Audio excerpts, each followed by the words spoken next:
Welcome to Charmont Travel, where we have a Beamer and wooden horse and buggies.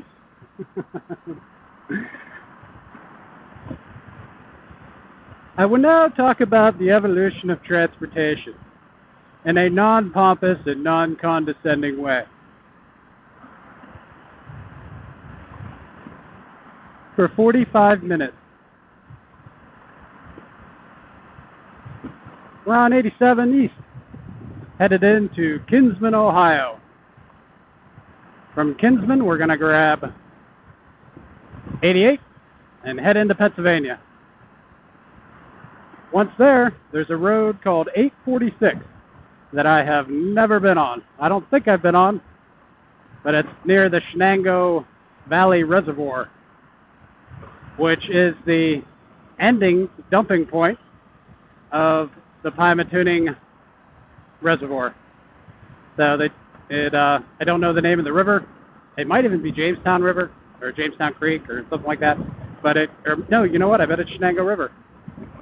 I don't know. We'll check all that in Google for you. Get you up to speed, since I have no fucking idea. But there's a river that empties into the Shenango Valley Reservoir from Pymatuning, and you can take kayak trips on it. My sister, I believe, both of my sisters, I think, did that. I never have, but I've kayaked on Pymatuning quite a lot, and I'm probably one of the last people that will ever kayak without portage from 528 all the way into Fairport on the Grand River. I think we put in at must have been 534. We'll check on that too. And we'll put it on the little screen there for you, for anyone who cares. That was Mesopotamia we were just in. I've driven through there many times, and for whatever reason, I've never seen the wooden horse and buggy. I just never noticed. But it's pretty cool. It's like kind of like an Amish Trojan horse. In the Great Amish Battle of 1832. And no, be respectful. What a dick. Abraham hid in the Amish buggy.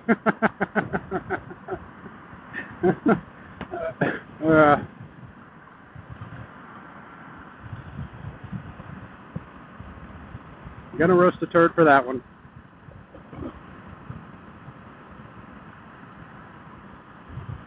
It's pretty cool though. Very good craftsmanship.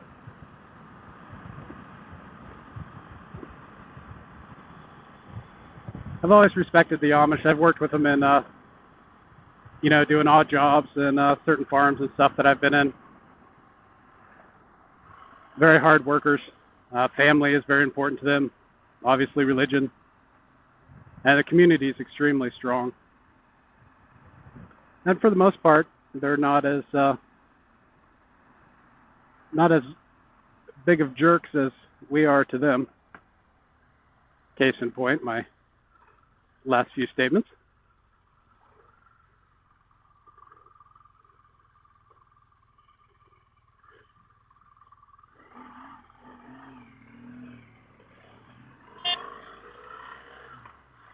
Sometimes I accidentally honk the horn. It's a friendly little beep.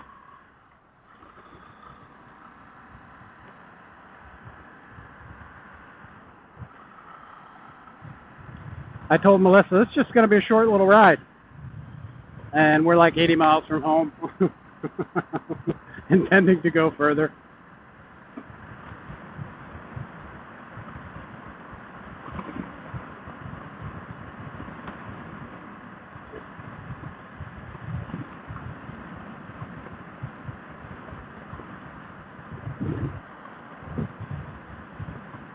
We've modified our quad lock to set my phone up higher. I was worried it would be unstable and be bouncing all over the place, but when you do that sort of modification, try to keep the vibration dampener as close to the phone as possible so that your entire rigging is not bouncing around. And as you can see, I got a GoPro Mini despite the intense hatred from the motovlogging community for the latest gen of GoPro and all of its little quirks and overheating and such. it is still the best piece of camera equipment I've ever owned. And the lack of a display on the Mini isn't that big of a deal for me, as I've been using cheapo action cameras for quite some time now. And for whatever reason, I'm able to judge the direction of the lens. I guess because I've had to use equipment that didn't have those features. You can see on this regular 11, I didn't even take the screen off of the front screen because I didn't want to run that due to power. I wanted to conserve as much power as possible because the rate at which I'm running this video is pretty intense. I'm using the highest setting possible. It may have already overheated. But that's why we're out here to test it.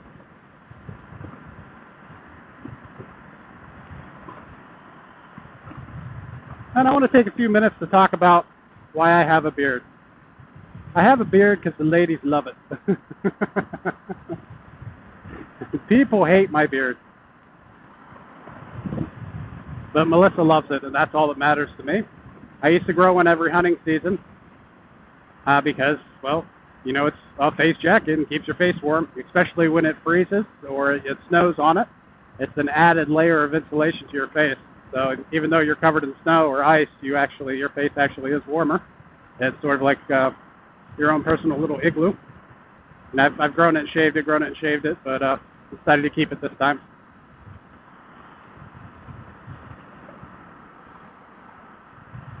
And I am probably the other thing people absolutely hate about me is how fat I am. And I'm told daily, constantly about being too fat or too fat for life or, let's say, way too fat. There's several variations of that I've been keeping track of. So let's go ahead and talk about all of the bonuses of being fat. Being fat is hard on your joints, that's for sure. But the science of fat is a little different than people think. I've always been heavy, and I've been put on several different crash diets through the observation of doctors that I've had when I was a kid, and we've since learned that that's very bad to do. And I'm also part of the generation that grew up eating margarine and all of the fake fats and stuff that they also found out were bad for you. And in the quest to get rid of fats in foods, they've added more sugar to them. So science got a few things wrong there. And I think it was helped by corporations who wanted to profit and profiteer on that.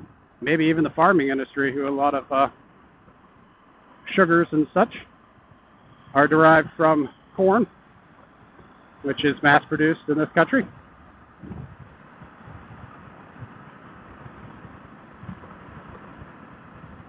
But anyways, the more you crash diet, the harder it is as you get older to lose weight.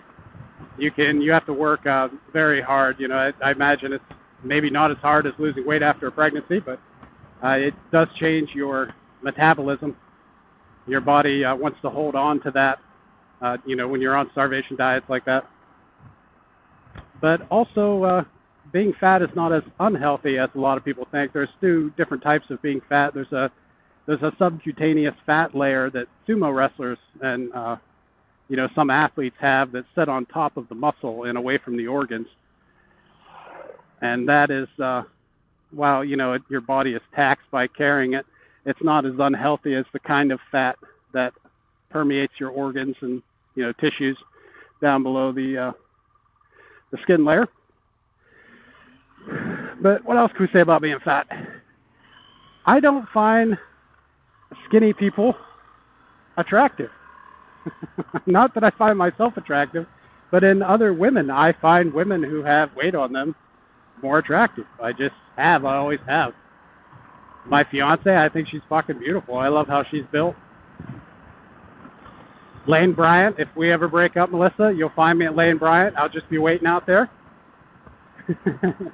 I'll hand out flyers or pamphlets or resumes or something to the women outside Lane Bryant. My qualifications.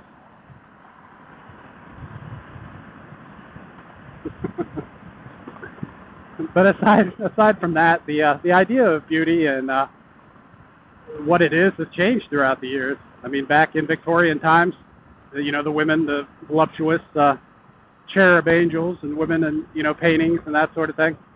That was as well as being pale, so you didn't work out in the fields all day, was the standard for beauty.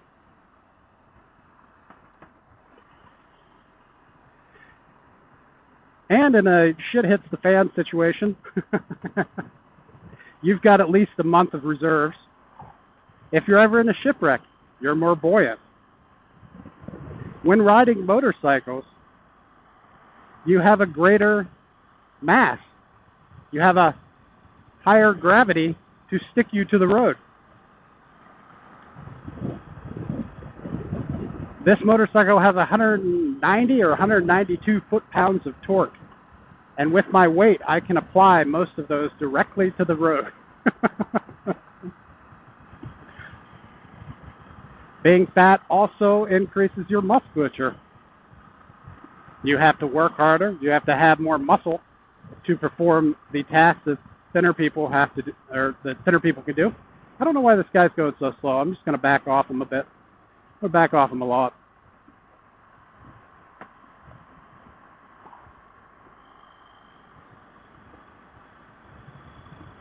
It's harder to be kidnapped, and as I discovered in Kecksburg, not Kellettsville, Kecksburg, at the UFO festival, that it's harder for you to be sucked into the tractor beam of UFOs if you're heavier.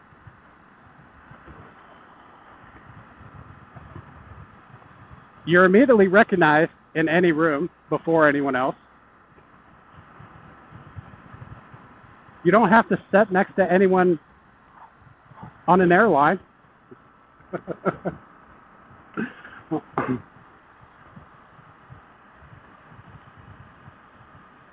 You don't have to continually shop for new clothes.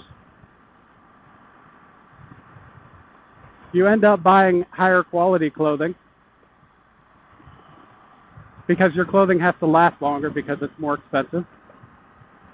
If you play sports, you're harder to move around. And you are blessed. When dealing with social situations, while you will be shut out and ostracized from many of them, you're also fortunate enough to have a thing that is so noticeable that people will immediately reveal their true character to you. There are those who cannot help but say or do something. Those people that want to tear down your walls and use those raw materials to build up their own. They reveal their character to you. Dating is a lot easier. You immediately remove, I'd say, probably 60-70% of the population who's shallow. The shallow house. The people may not be fat, but they carry a lot of baggage with them. Thin people carry a lot of baggage. I do have a sweet tooth, and I do lose weight when I knuckle down. It's the sweet tooth, I think, that gets me. Right now, I'm addicted to fudgesicles. I hadn't had them since I was a kid, and I think my parents had them at their house, and ever since, Melissa's been buying them for me. That's what I have on while I'm editing. It's coffee and fudgesicles.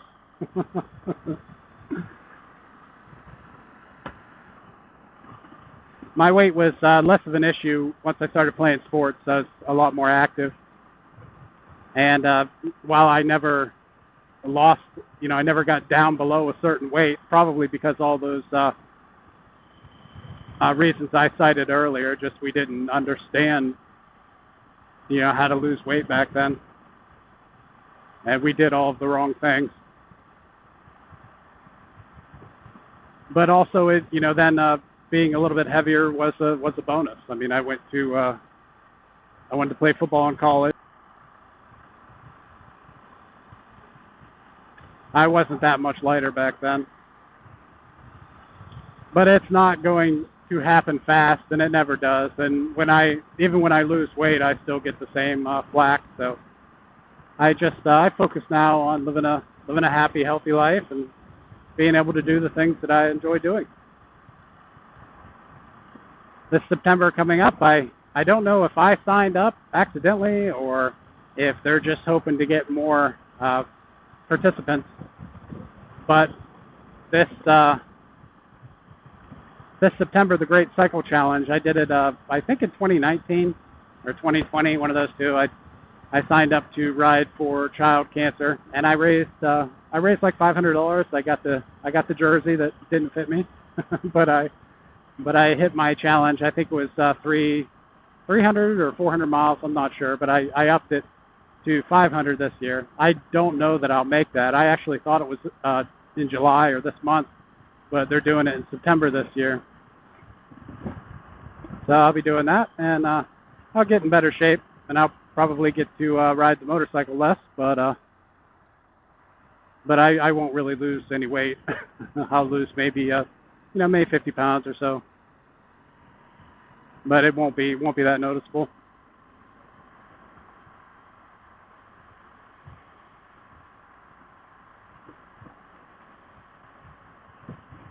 It's such a huge issue for everyone that I thought this would be a great topic for this motovlog. I'm just gonna put down too fat to ride, or isn't that it? What was the other piece of harassment? Oh, too fat for his motorcycle. I was from an area where people were a little bit more straightforward than the area that I'm in now, and people did review their true character to you. But in the area that I'm at now, it's become a gaslighting situation, and there's many reasons why the people where I live do not like me, but that is the one that is cited probably the most, in a variety of colorful and annoying ways.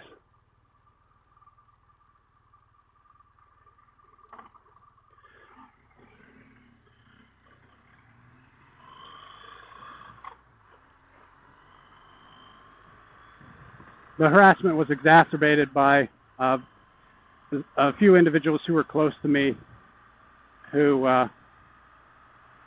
were attempting to convince me that I was insane.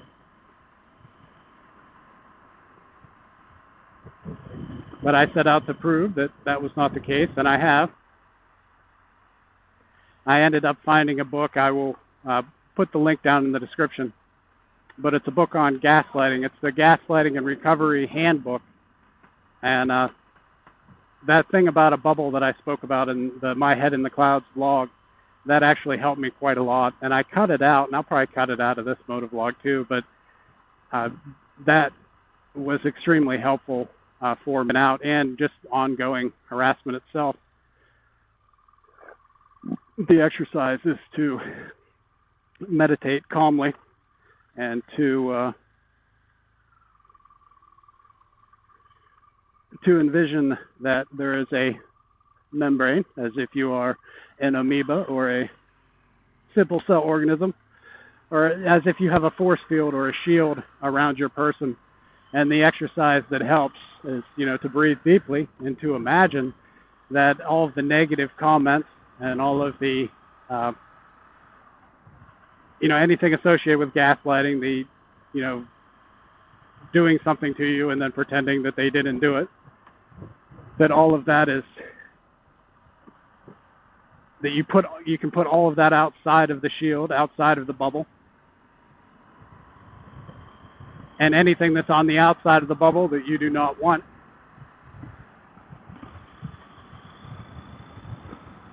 to permeate into your concept of self or your well-being, you prevent it from entering. And so just the act of visualizing that,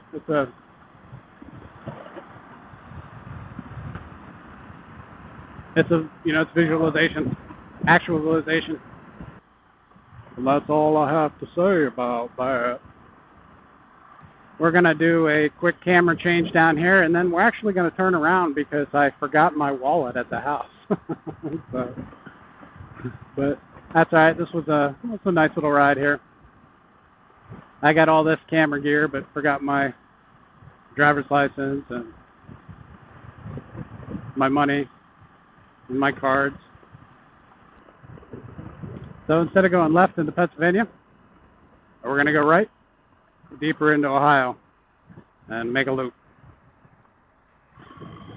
But we got plenty of gas to get back home. We still got over half a tank, so. And I filled up on the way back from, Venango, Cambridge Springs area, almost to Tionesta. And I filled up in Ohio, so I've been riding. I rode home, and then I also rode around today, and we're still, up above half a tank.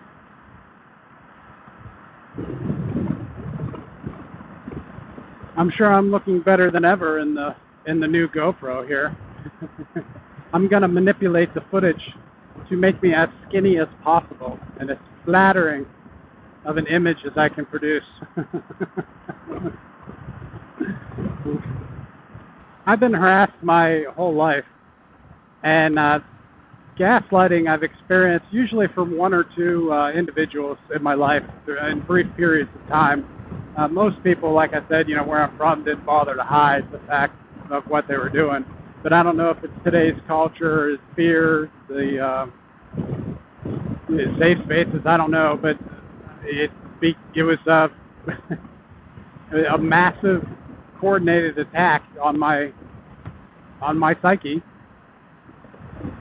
But most people who have done it to me have a history of drug abuse, and I think that when you're a criminal or you break the law, I think that is a not natural, but it's a defense mechanism for them. I didn't break the law, you're crazy, that sort of thing. Or I'm not on drugs, you're insane. I didn't call you fat, you're schizophrenic. Which I don't think people even understand what schizophrenia is. I don't claim to fully understand it, but the manifestation of it is in such a way that certain phrases are repeated over and over and over again, or letters or words, and it's the repetition. It's short. It's usually a concise delusion that's then played over and over and over again. This is, what's happening to me is the harassment from outside people. It's not my own mind. There's no way a mind could produce the patterns that I've uncovered, or a mind that can show. There's just so much variation in dialect and in the language. You know what? This is as good a place as any. Let's pull over right here into the gravel. Change our cameras. Change our batteries before we're heading home.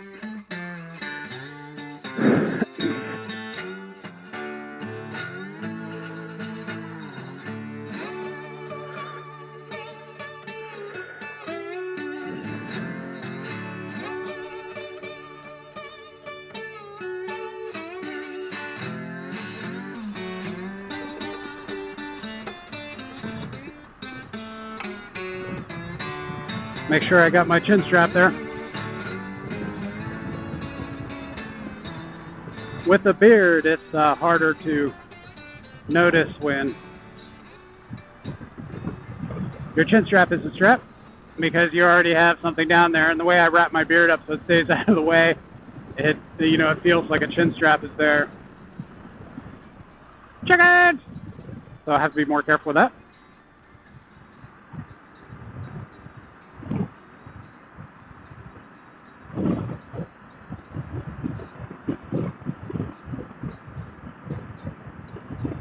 I wonder how receptive people would be.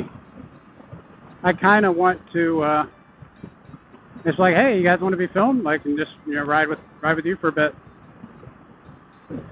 I know a lot of people at Sturgis kind of don't, because I think probably 80% of them are supposed to be at work, and 50% of them are hot dogging it and breaking the law.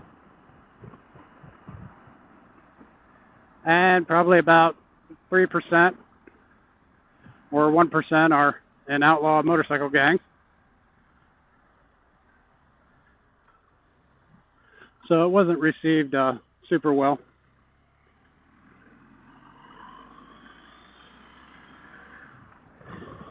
But I did it nonetheless. I was kind of excited to go somewhere where I hadn't been today, so it's sort of a bummer that I forgot my wallet.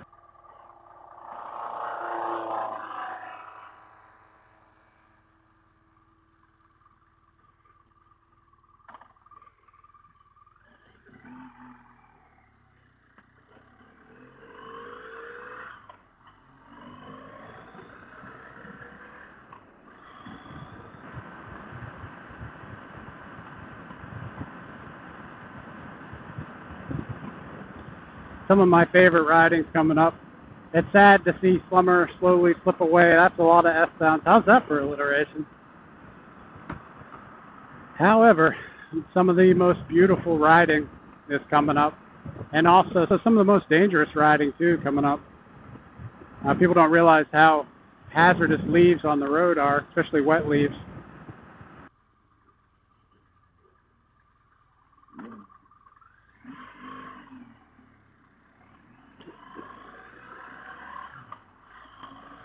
Sound like that guy yelled, "Do something else."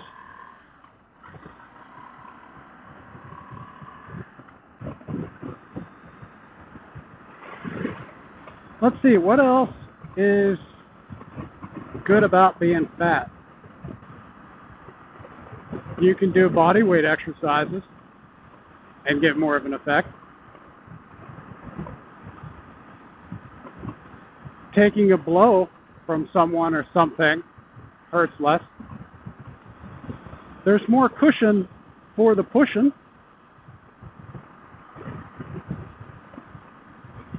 It's easier sleeping on the ground. You know, if you get drunk at a bonfire out when you're a kid, you just pass out. You know, it's more comfortable sleeping on hard surfaces.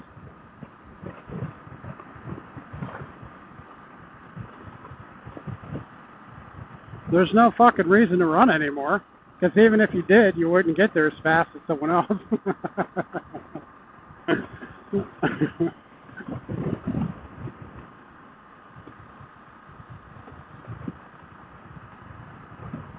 People automatically assume that you're out of shape, incapable of life, I guess. So people are constantly underestimating you. You don't have to work as hard to impress them.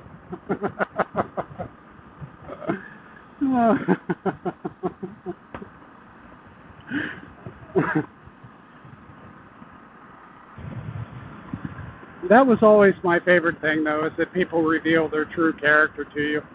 And that's another thing that really sucks about what they're doing, is that you don't know who to trust out here. I mean, you don't know who exactly is doing it. They'll smile in your face and stab you in the fucking back.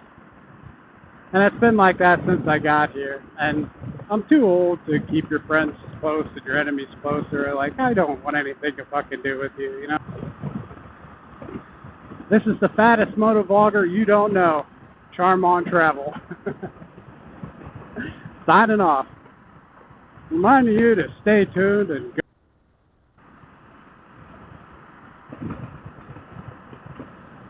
Someone should.